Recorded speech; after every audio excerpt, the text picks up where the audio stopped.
I'd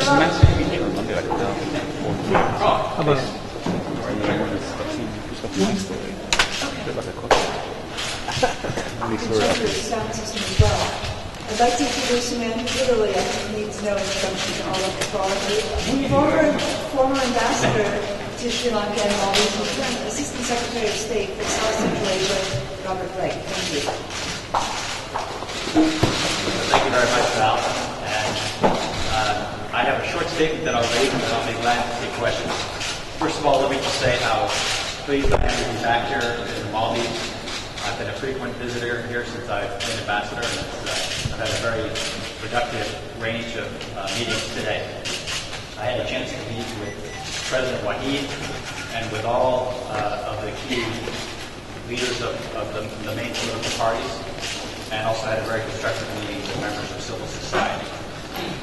And in all my meetings, I expressed our concern about reports of violence and destruction of property by some NDP supporters, and our concern about violence by police in Male, Adu, and Dinah.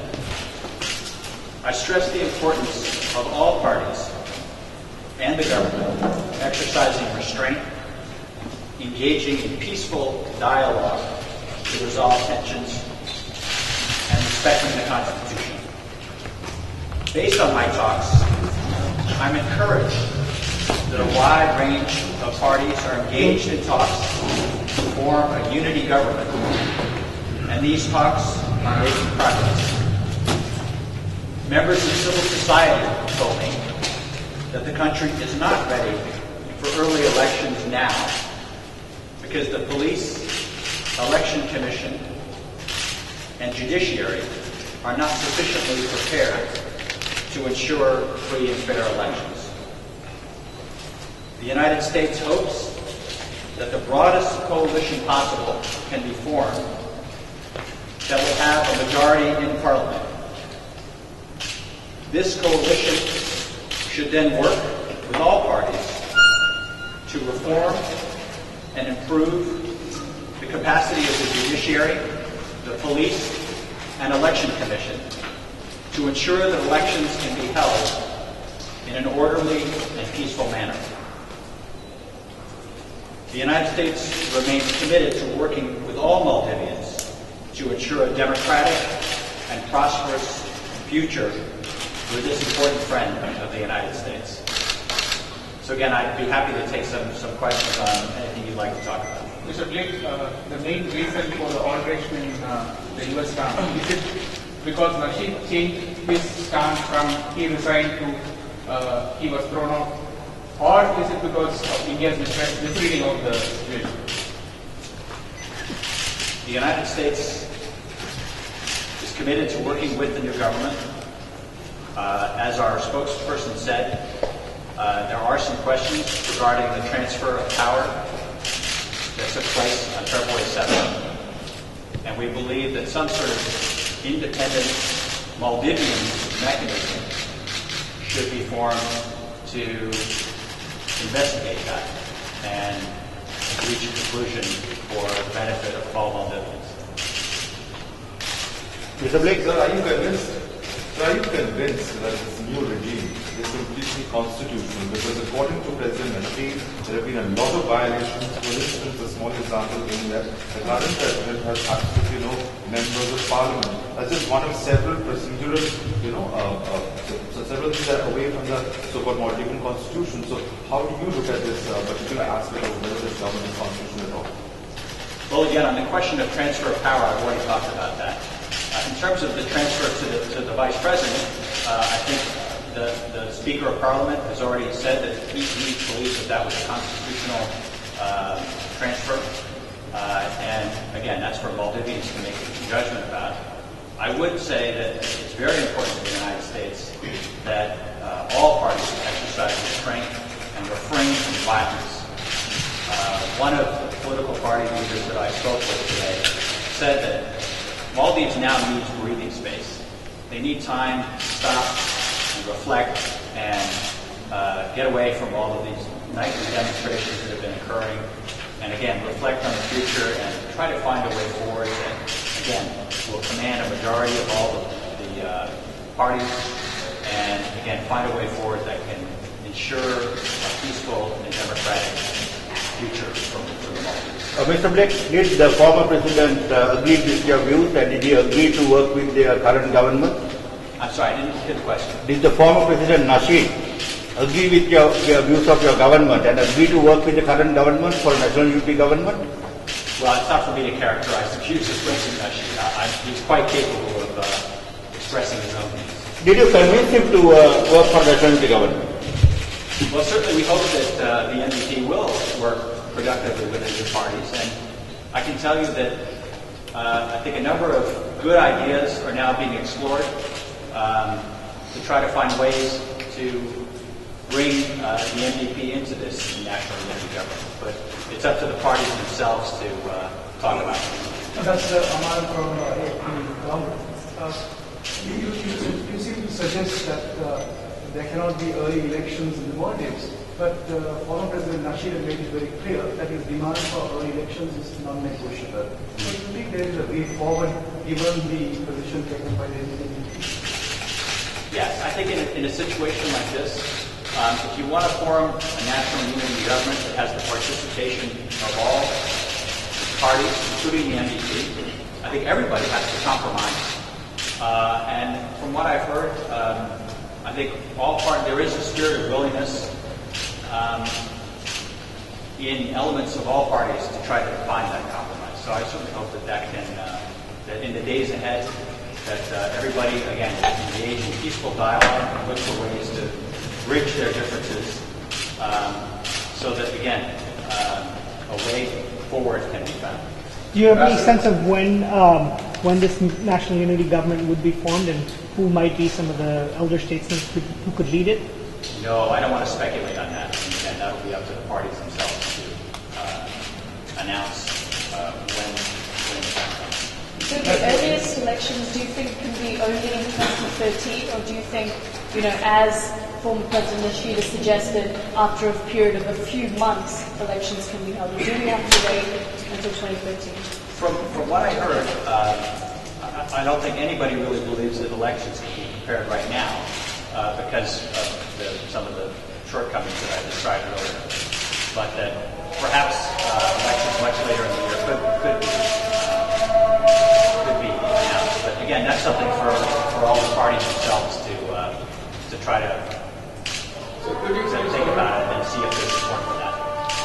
So could you please cover something about meeting that you had with former opposition parties? Yes, well, I've met with all the parties, including the former opposition parties. And again, I think there is an opportunity now for all of them to work together. And again, I think a lot of good ideas are now being discussed among them. And I hope that will go forward in this fashion. Yes, sir. What do you think of some of the more strident, or shall we say, virulent commentary that's been made in the run to this, some of the more extremist and anti-Semitic commentary? And can you describe how you're feeling? You were here when this democracy was fully born. What do you think now? Well, obviously, we strongly condemn all of the anti-Semitic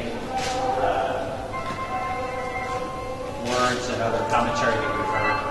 I think one of the really commendable things that the Nasheed government did was to work to improve relations with Israel and showed what a moderate and progressive government they were in many, many ways.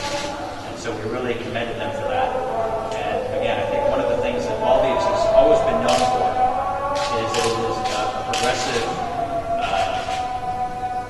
country that is not espoused the use of violence, that is not espoused extremism, and we very much hope that same tradition can be carried on now through these difficult times. Why has the US not been more strongly supporting a democratic government which was removed in a coup?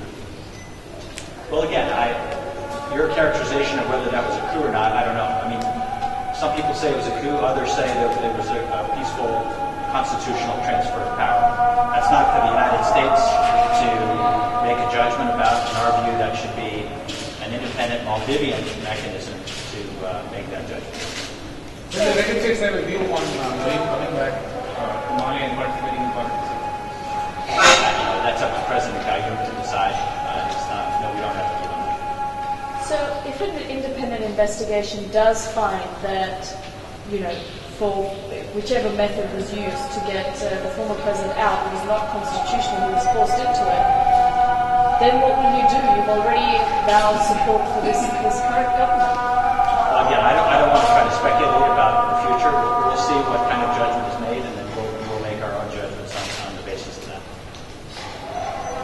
What do you say about Rashid's statement that he has disappointed about US admitting this government?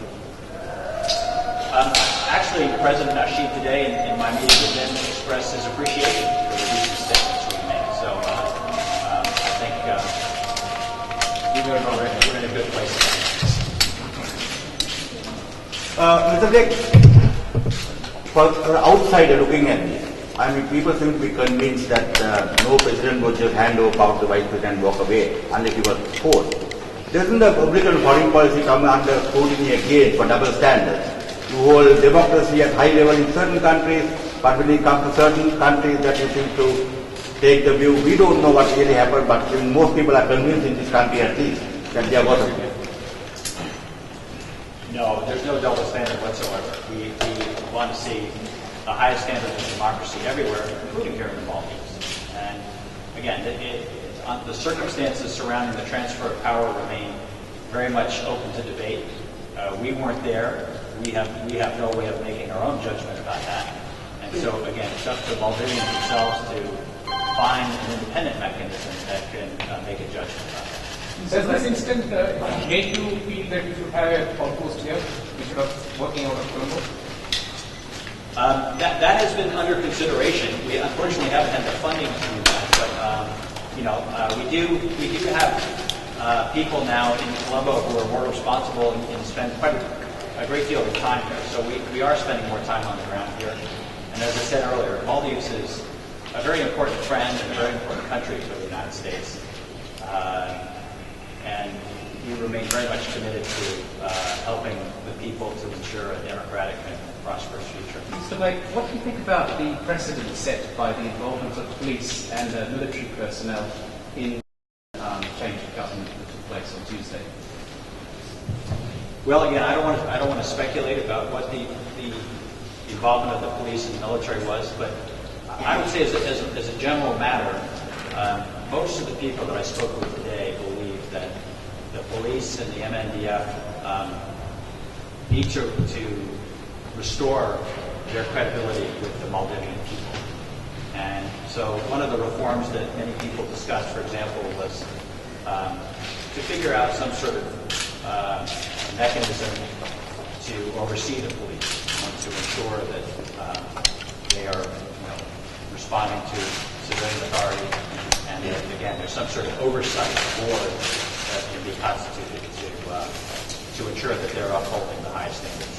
So in your office, what have they briefed you about what's going on in the outer islands, outside of Malé? There's been allegations of quite severe human rights abuses by the security forces.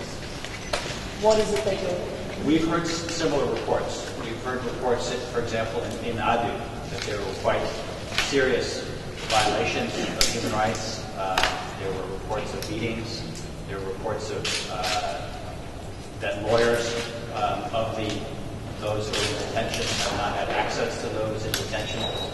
So I think it's very important that the current government uphold the highest standards of human rights and, again, ensure that there's a clear legal basis for any actions that are taken, and that, of course, detainees are treated fairly and have access to medical care and have access to their lawyers, and that they be charged promptly within 24 hours, or at least that they be brought before court within 24 hours as the Maldivian law requires.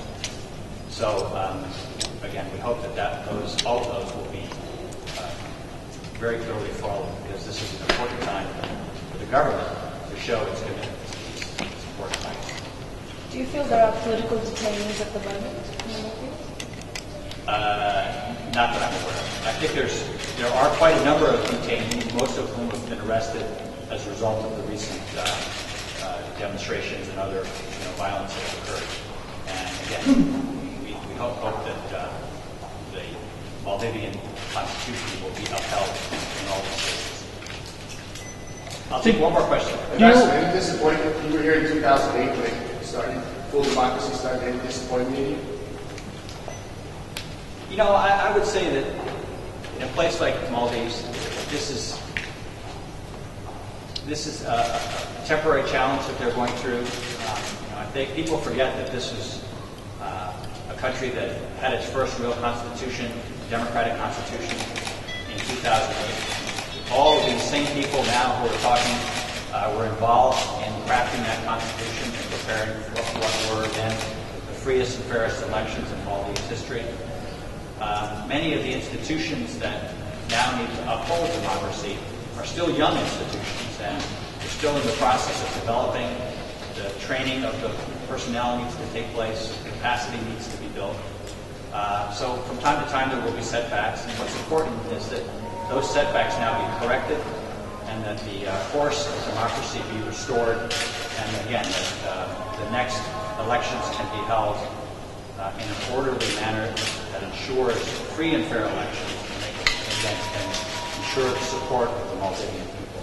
So, again, the United States will be a very, very strong partner in working to ensure those goals. So thank you all very much for your time, and it's great to see you all.